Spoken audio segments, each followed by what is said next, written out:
over a budget on what it may cost to start and operate your business. If the numbers shock you, simply take a deep breath and sleep on it for a night or two. Give yourself time to expand your mind around the costs. The cost of starting, building, or growing a business is often more than originally imagined. Keep your job. If the costs frighten you off, then maybe being an entrepreneur is not for you. High expenses are an everyday challenge in business. Taking on that challenge is one of the most important jobs of an entrepreneur. It requires a lot of A, T, P, and C thinking power to solve these challenges. Personally, I do not like the challenges, but every time I have taken them on, I have become a better, wiser, and more confident entrepreneur. Show me the numbers. When wannabe entrepreneurs call looking for money, they fall into two categories. 1, those with a business plan and financial projections. 2, those with nothing. If a person comes with empty hands, it either means they are very early in the process or they don't have a clue what they are doing, or both. Talking only about the product without financial projections indicates these people have not really thought through the process. If I am interested, I may suggest they go back to the drawing board, follow the BI triangle as an outline, and then hire an accountant and come up with a business plan, which includes a set of numbers. 1 step to raising money. Whenever someone asks, "How do I raise money for my business?" I respond by asking, "Do you have a business plan?" A good business plan with a great presentation can raise the money you need. A bad business plan with a poor presentation can lose you money. This does not mean that the numbers of the business plan are cast in stone. The financial results of most startup businesses do not typically follow the plan or precisely meet the projections. The process of creating a business plan with numbers is an A thinking and T thinking process that causes the entrepreneur to think through the venture in more detail and then put it down on paper. Remember that a successful business is created before there is a business. The plan does not have to be elaborate. It can be very simple.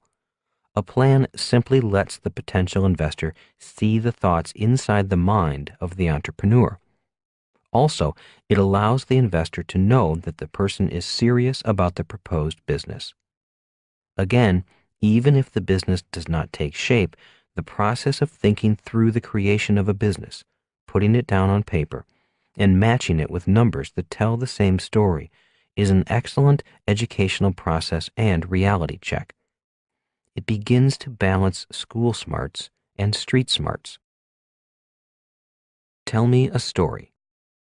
A number of years ago, a young man called me and asked for an appointment.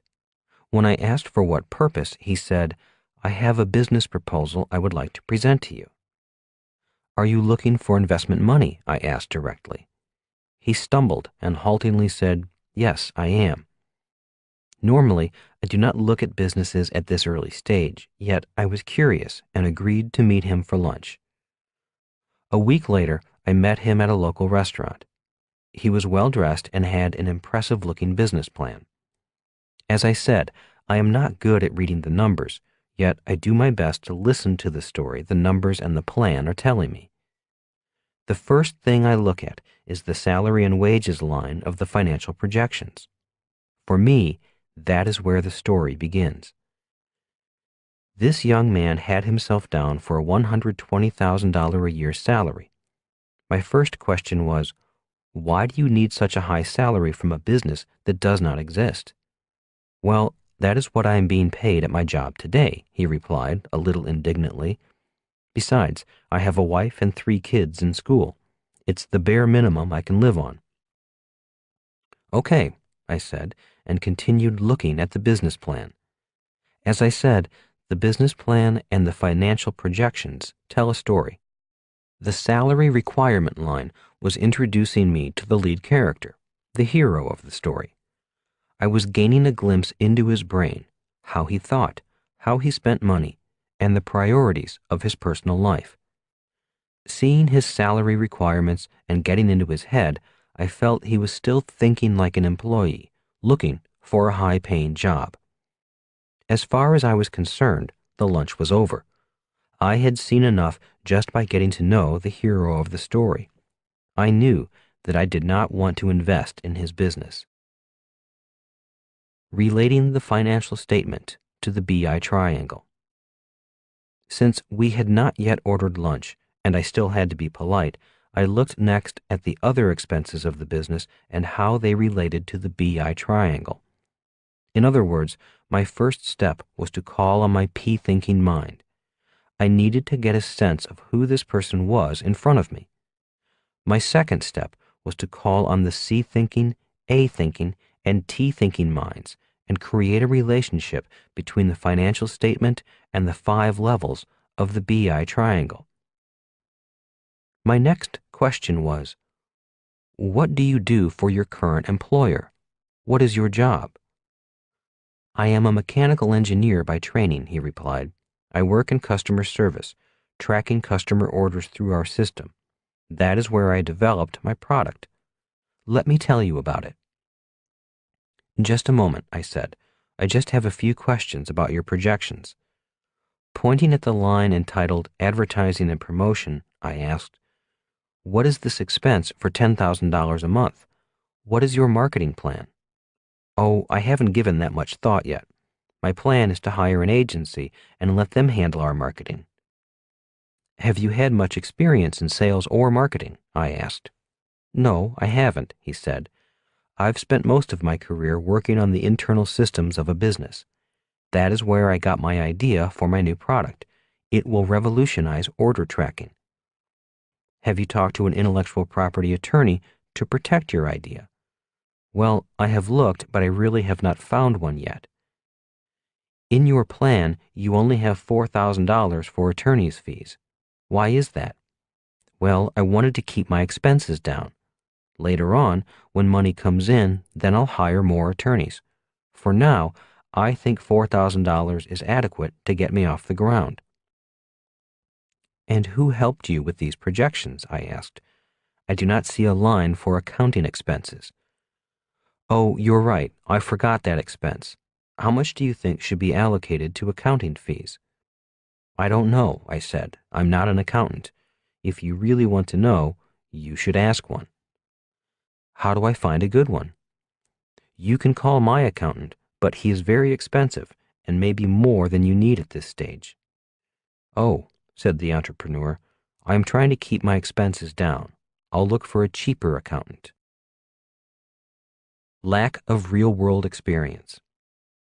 Although this was hardly an in-depth look at the business, I had heard enough of the story. Eventually, I did get a look at his product, which never should have happened if he had had an intellectual property attorney's advice. He did not have me sign any document saying I would keep the product a secret, a big and clear indicator of this wannabe entrepreneur's lack of real-world experience. My own lesson learned. If I had liked the product, I could have simply taken his idea and taken it to market. How do I know this? Painfully, I know this lesson because I made the same mistake he was making. In 1977, I should have patented my nylon shoe pocket wallet for runners, but I decided to save a few dollars by not hiring a patent attorney. That is why, after coming up with the idea for the cash flow board game, I did not tell anyone about the game except for Kim and my engineer behind the game. The first person I went to find was an intellectual property attorney. This is one more example of turning bad luck into good luck. Because of my inexperience and my desire to save a few dollars by not patenting my nylon wallet, I subsequently lost millions of dollars. That bad luck was turned into good luck when I learned from that mistake by patenting my cash flow board game. One reason why the legal level lies just below the product level of the BI triangle is that the entrepreneur's ideas are often the company's most important assets. The attorney's job is to protect the company, its products, and its intellectual property before there is a product or a business. You need to protect your ideas, your most important asset. Saying no. The young engineer looked good. He had the look of a successful business leader. His new product looked promising. Yet I said, "No, I don't think I will invest in your business." The cash flow level of the BI triangle had revealed his strengths and weaknesses as an entrepreneur. In the end, I was not saying no to his product or ideas. I was saying no to him. He still had a lot of homework to do. Although the product looked promising, the entrepreneur's story did not. He might succeed, but I had my doubts. If he did succeed, I doubted if he had the ability to grow the business to a point where, as an investor, I could get my money back. So I passed on the opportunity to invest with him. There are no bad investments. My rich dad often said, "There are no bad investments, but there are many bad investors." He also said, "There are no bad business opportunities, but there are many bad entrepreneurs." In my opinion, this young engineer had a great idea for a great new product. However, his ideas about business were not so great. What Rich Dad wanted to pound into our heads was that the world was filled with mega-million-dollar opportunities. The problem is that there are more mega-million-dollar opportunities than there are mega-million-dollar entrepreneurs. That is why the cash flow level of the BI triangle is so important. It tells the story, not of the opportunity, but of the entrepreneur.